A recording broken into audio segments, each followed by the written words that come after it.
Bonjour à tous, aujourd'hui on va parler du port du couteau en France. Je vais vous expliquer pourquoi j'ai toujours un couteau sur moi malgré la loi. Je vais vous partager les 5 types de couteaux que je juge les plus légitimes à avoir sur soi au quotidien. D'ailleurs, pour ceux qui aiment les couteaux, pour chaque type de couteau, je vous présenterai mes couteaux que j'utilise au quotidien, mes préférés. Et puis ce que je ferai aussi, c'est que je vous parlerai des différents types d'emports que j'utilise pour être assez discret. Alors ce qu'il faut savoir, c'est que en France, en fin de compte, la loi est plutôt claire. On a le droit de porter un couteau sur soi tant qu'on peut en justifier le port. Et c'est vrai que récemment, il y a une loi qui est passée qui dit que si on se fait contrôler avec un couteau et qu'on ne devrait pas avoir ce couteau sur soi, on peut se prendre 500 € d'amende directement. Et suite à cette nouvelle loi, j'ai souvent des commentaires sous mes vidéos YouTube dans lesquelles je parle de couteaux, de personnes qui me disent avec ça c'est sûr tu vas te prendre 500 € d'amende. Alors moi je suis pas ici pour vous expliquer que dit la loi. Il y a de très bonnes vidéos YouTube qui l'ont fait, il y a de très bons articles de blog. D'ailleurs vous pouvez tout simplement aller lire les textes de loi. Je vous mets toutes les informations en description pour ceux qui s'intéressent. Je suis plutôt là pour vous faire un retour d'expérience, pour vous partager peut-être mes bonnes pratiques en termes de port du couteau, parce que je fais des vidéos dans lesquelles je vous parle de couteau, je vous incite peut-être à porter un couteau au quotidien, donc je me dis c'est quand même important de partager les bonnes pratiques avec les personnes qui regardent mes vidéos.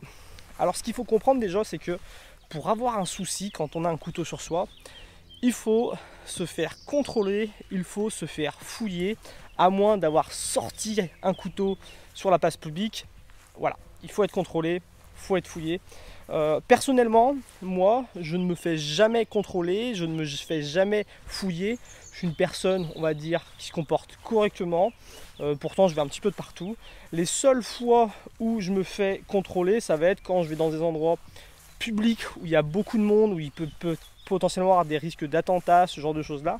Et c'est vrai que personnellement ça me dérange pas tellement de me faire contrôler, sachant que c'est souvent des contrôles pas du tout intrusifs. On regarde vite fait si j'ai pas une arme avec moi. Souvent même un petit couteau suisse par exemple, il passe à la trappe, où il y a des gens qui constatent que j'ai un couteau suisse, je peux passer avec, ou je le laisse à l'entrée, je le reprends à la sortie. Enfin, j'ai vraiment jamais eu de problème par rapport à ça. Et ce qu'il faut savoir, c'est que moi, une grosse partie de l'année, je travaille dans le milieu agricole, viticole. Donc quand tu es au milieu des vignes, en milieu très très rural, voilà, tu vas jamais te faire contrôler. Et puis en plus le port du couteau en milieu rural est légitime. Et puis une autre partie de l'année, moi je voyage en fourgon aménagé. Donc je passe ma vie à faire de la randonnée, je passe ma vie à la pêche, je passe ma vie à faire des pique-niques, je passe ma vie à visiter des choses.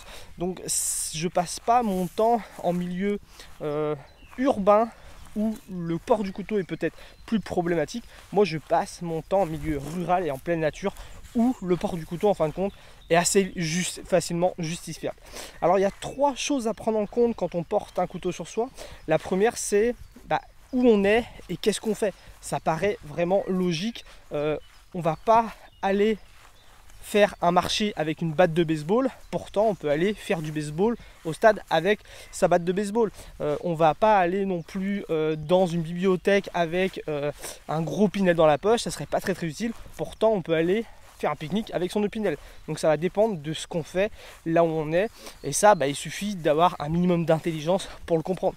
La deuxième chose très très importante, ça va être le type de couteau qu'on va avoir, parce qu'en fin de compte un couteau, pour justifier son utilisation, il faut le considérer comme un outil. Donc c'est vrai que sur YouTube, on voit beaucoup de vidéos sur des couteaux tactical, des grosses lames fixes de survie. Et c'est peut-être pas vraiment une bonne idée d'investir dans ces couteaux-là, parce que c'est des couteaux, il est difficile en fait de justifier le fait d'avoir un couteau tactique sur soi. C'est beaucoup plus dur à justifier qu'un couteau Opinel, qu'un couteau Victorinox qui a une taille normale. Et puis la troisième chose à laquelle il va falloir faire attention, c'est le port du couteau.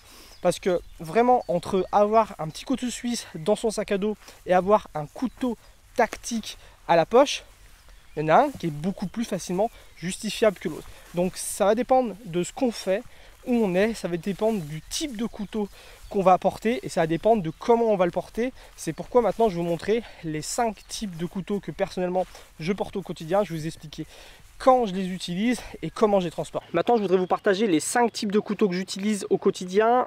Pour chacun des couteaux que je vais vous présenter dans cette vidéo, je vous mettrai des liens en description de la vidéo pour que vous puissiez le retrouver facilement sur internet. Alors le premier type de couteau que j'utilise, c'est les couteaux suisses. Moi j'aime beaucoup la marque Victorinox. Les couteaux suisses, c'est des couteaux qui sont discrets, compacts et qui ne sont pas du tout agressifs. En tout cas pour ces modèles là, les 91 mm, il existe des plus petits qui sont intéressants quand on va avoir de quoi s'en sortir pour les petites bricoles du quotidien et qu'on veut vraiment pas être embêté. On a un petit couteau suisse sur son porte-clés, ça peut très bien aller. Après les plus grandes tailles, c'est vrai que c'est des grands couteaux, des fois il y a des lames à serration, ce genre de choses là, c'est plus dur à justifier quand on est en milieu urbain, c'est clair. Après quand on est en randonnée, pas de problème. Mais le 91 mm, c'est vraiment le couteau passe-partout, alors que moi j'ai toujours sur moi quand je suis en milieu rural, à la campagne ou en plein air, en pleine nature, bah, je l'ai toujours dans ma poche. Quand je vais être en milieu rural ou semi-urbain, qui a un peu plus de monde, j'aime bien le transporter dans un petit étui comme ça. C'est plus discret, moins voyant, avec une petite lampe de poche, un petit stylo, ça passe vraiment inaperçu. Ça dans une poche de veste, ça dans une sacoche, un sac à dos. Voilà, on est vraiment sur un petit utilitaire. On a une paire de ciseaux, un décapsuleur, un ouvre-boîte. On sait qu'on a un petit pique-nique à faire, on sait qu'on a du petit bricolage à faire parce qu'on fait de la photo, on a besoin d'un petit tournevis-place, ce genre de choses là. C'est un couteau qu'il est légitime d'avoir sur soi. Et puis après, quand je suis vraiment en milieu urbain, ce que je vais faire, c'est que je vais le disposer dans une petite trousse de secours.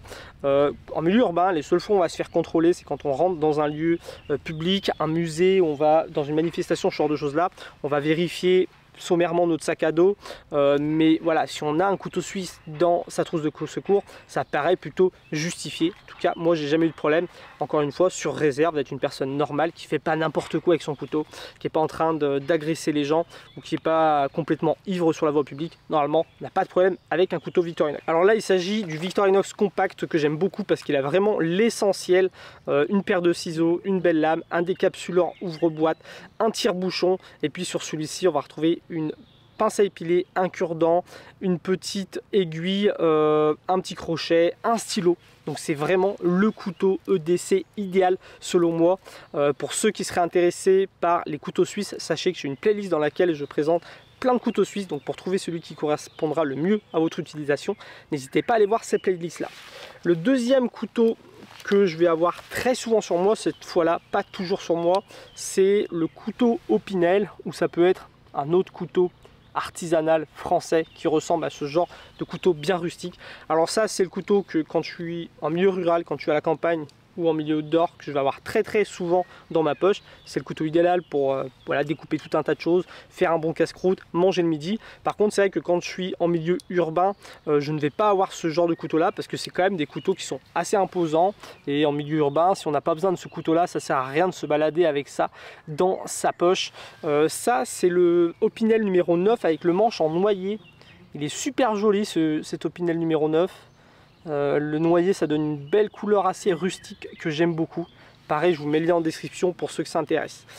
Le troisième type de couteau que je vais avoir, c'est ce genre de couteau là. Donc un couteau avec une allure plutôt agressive, limite tactique. Donc on est sur un couteau avec ouverture une main, avec une lame qui se déploie très vite, une petite garde devant, une lame assez agressive, très fonctionnel, un clip poche pour l'avoir toujours à la poche.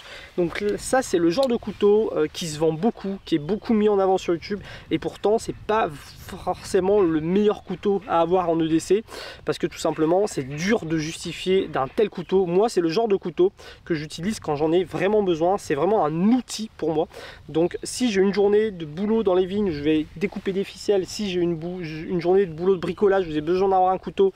Si vraiment j'en ai besoin au quotidien, c'est le genre de couteau que je vais porter directement à la poche. Il est prévu pour ça, il a un clip poche, je le saisis, je l'ouvre, je coupe quelque chose, je le range d'une main. C'est vraiment fait pour ça, mais c'est seulement dans ces conditions là que je vais le porter au quotidien. Après, c'est vrai que c'est un couteau que j'ai aussi beaucoup porté au quotidien, quel que soit l'activité que je faisais, parce que je suis parti longtemps en sac à dos. J'étais jusqu'au Sénégal en autostop, j'ai fait le tour de l'Italie, j'ai fait le tour de l'Espagne, j'ai fait le Portugal à pied, j'ai fait beaucoup de pays comme ça, et c'est le seul couteau que j'apportais. Du coup, il était tout le temps dans ma poche, et c'est vrai que c'est peut-être pas une bonne pratique de faire ça, mais j'ai jamais eu vraiment de problème.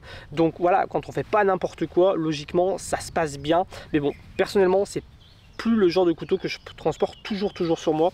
Donc là, il s'agit du CRKT Shenanigan, un super bon couteau que j'ai depuis une dizaine d'années et qui m'est encore très utile au quotidien. Le quatrième type de couteau que je vais avoir sur moi, c'est un couteau à lame fixe.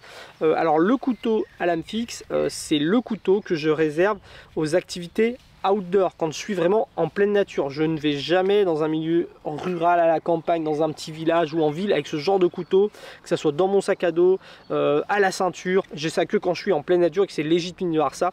Donc quand je vais faire une partie de pêche par exemple, je peux avoir ça directement à la ceinture, parce qu'on peut être amené à couper une ou deux ronces qui gênent par exemple, venir couper un bout de branche pour récupérer un leurre qu'on aurait mis dans un arbre, pouvoir vider un poisson, pouvoir venir faire le casse-croûte le midi. Quand je suis sur un campement en train de faire du camping, bon bah voilà, je peux être amené à couper du bois, faire du bâtonnage, allumer un feu, cuisiner, ce genre de choses là.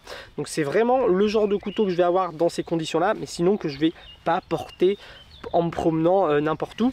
Donc c'est le genre de couteau que je vais avoir dans mon sac à dos quand je suis en randonnée, quand voilà, je vais à la pêche, ce genre de choses là, il est dans le sac à dos. Et après quand je vais être amené à l'utiliser, donc en action de pêche ou quand je vais être sur un campement, bah, je vais l'avoir à la ceinture. Il s'agit ici du Mora Kansbol. Donc Mora Kansbol, l'un des meilleurs couteaux à lame fixe selon moi, parce qu'il est ultra polyvalent, avec un manche bien rond qu'on peut tenir dans plein de positions différentes, et surtout il a cette magnifique double mouture avec une partie scandinave qui permet de venir tailler du bois proche du manche avec un maximum de puissance pour venir faire des petits travaux de bois. Et au bout, on a une partie beaucoup plus plate, beaucoup plus fine, qui va permettre de cuisiner. En plus, on a ici des bords saillants qui permettent de gratter un fire steel et de décocher des belles étincelles, sachant que Mora, vu qu'ils font les choses bien, on a le petit kit de survie comme ça sur lequel on retrouve un fire steel, une petite pierre aiguisée de secours qui se glisse directement sur cet étui en plastique de chez Mora, qui a une super bonne rétention avec un petit passant ceinture. Donc le Mora Kansbol, un couteau pour les activités de plein air que j'aime beaucoup, que j'utilise depuis maintenant 3-4 ans. Et j'ai toujours pas trouvé mieux. Pour ceux que ça intéresse d'ailleurs, j'ai une playlist consacrée au couteau Mora. N'hésitez pas à aller la voir pour choisir le Mora qui vous correspondra le mieux. Ensuite, le cinquième type de couteau que j'utilisais, c'est les pinces multifonctions. Alors les pinces multifonctions, c'est considéré comme un couteau parce que dessus, on va retrouver une lame. Surtout que sur les pinces multifonctions, on a vite des lames qui peuvent être assez agressives, des lames des fois aussi avec des serrations. Donc ça, c'est clairement pas le type d'outil que je vais avoir toujours dans mon sac à dos au cas où. Moi, dans mon sac à dos, niveau outils, je préfère avoir un petit kit à outils. D'ailleurs, j'ai fait une vidéo pour vous présenter le mien pour ceux que ça intéresse, dans lequel on va pas forcément retrouver de couteau, mais plutôt des petits outils de poche qui peuvent être intéressants suivant les besoins qu'on a dans la journée. Mais la pince multifonction, moi, c'est le couteau que je vais utiliser quand je suis par exemple sur un chantier, quand je suis au travail. En ce moment par exemple, je suis en train de faire un palissage dans les vignes dans le Beaujolais. Ben voilà, on a des fois des palettes à ouvrir, on peut avoir des bouts de fil de fer à couper, on peut avoir plein de petits bricolages à faire. Ben ça, c'est le genre d'outil que quand on l'a sur soi, on en a vraiment une grosse utilité. Après, c'est dans des moments où je suis dans des lieux privés parce que je suis au travail, parce que je suis en train de bricoler chez moi ou dans mon fourgon, ce genre de choses là. Donc voilà, c'est pas le couteau que je vais avoir quand je vais en randonnée parce que j'en ai pas besoin, c'est pas le couteau que je vais me balader en mode survivaliste, avoir toujours ça sur moi dans mon sac à dos ou dans ma poche, mais c'est le type d'outil que je vais utiliser quand j'en ai besoin. Donc voilà pour les différents types de couteaux que j'utilise au quotidien et mes façons de les porter, de les utiliser suivant là où je me trouve. J'espère que cette vidéo répondra à toutes les personnes qui me disent souvent en commentaire: ce genre de couteau là, tu devrais pas le porter, sinon tu vas te prendre 500 € d'amende. C'était Quentin, je vous dis à très bientôt pour la prochaine vidéo. Salut!